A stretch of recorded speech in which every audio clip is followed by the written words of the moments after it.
হুজুর, নচেত শয়তান এখন মার্কেটে বসে আরাম করছে। লোক বলছে শয়তান তুমি আরাম করছো তো তোমার কাজ কে করছে? বলে ওয়াহাবিদেরকে খেলাফত দিয়েছি, আমি আরাম করছি, আমার কাজ তারা চালাচ্ছে। মানুষের ঈমানকে নষ্ট করছে। এদের নসিবে তো হেদায়েত নাই। নবী বলেছেন তীর কামান থেকে যেমন বেরিয়ে যায়, এরা দিন থেকে বেরিয়ে যাবে, যেমন তীর ফিরে না এরাও ফিরবে না। তবু দোয়া করা জায়েজ আছে, আল্লাহ হেদায়েত দান করুক। সকলে বলুন আল্লাহুম্মা আমিন। কয়েকটি প্রশ্ন এসেছেন। আসসালামু আলাইকুম হুজুর,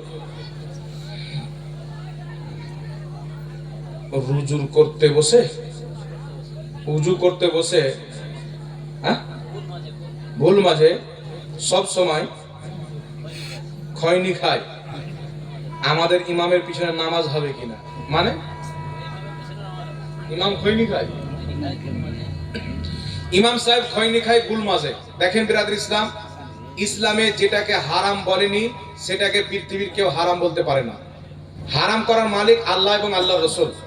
খৈনি বলেন, গুল বলেন, পান বলেন, এগুলো হারাম নয়। তবে আমি বলবো ইমাম সাহেবের খাওয়াটা ঠিক নয়, তবে হারাম এবং নাজেজ নয়।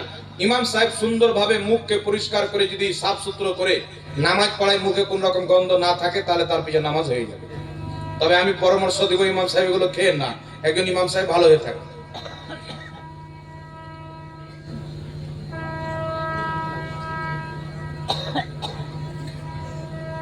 এখানে একটা কথা মনে রাখবেন, যে জিনিসটা সরাসরি কোরআন হাদিস থেকে হারাম বলে উল্লেখ নাই, সেটাকে কোনো ব্যক্তি যদি হারাম বলে তো শরীয়তে সে নিজে দখল দিল। আর শরীয়তে নিজে দখল দেওয়া না, যে নিজের জন্য জাহান্নামে গর্ত খোদা।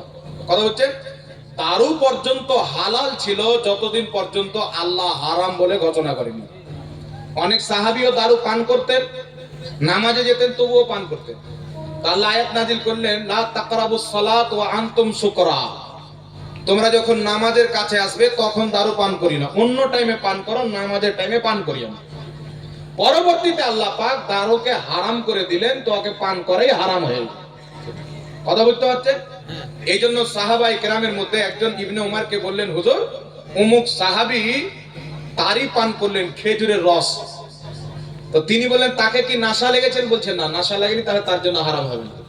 যদি নাশা লেগে যেতেন তো তিনি হারাম বলে ঘোষণা করে দিতেন।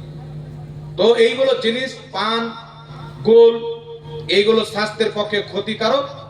আমি এটাই পরামর্শ দেব, এইগুলো খাওয়া ঠিক নয়। তবে হারাম নাজেজ আমি বলতে পারবো না, যেহেতু আল্লাহ আল্লাহ রাসূল হারাম এটাকে বলেনি। কথা বুঝতে পারছেন কি পারেন না?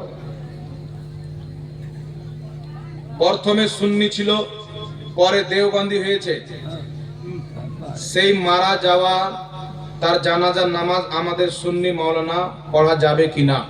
কোন ব্যক্তি সুন্নি থেকে যদি দেওবন্দি হয়, আর সেই ব্যক্তি দেওবন্দি হওয়ার পর মামুলাতে আহলে সুন্নাতুল জামাত, অর্থাৎ আহলে সুন্নাতুল জামাতের কিছু মুস্তাহাব নেকির কর্মকে, মিলাদ পালন করা, কিয়াম করা, আল্লাহ ওয়ালাদের মাজার জিয়ারত করা, যদি সে শিরিক মনে করে, আহলে সুন্নাতকে মুশরিক মনে করে, তাহলে সেই ব্যক্তি কাফির হবে।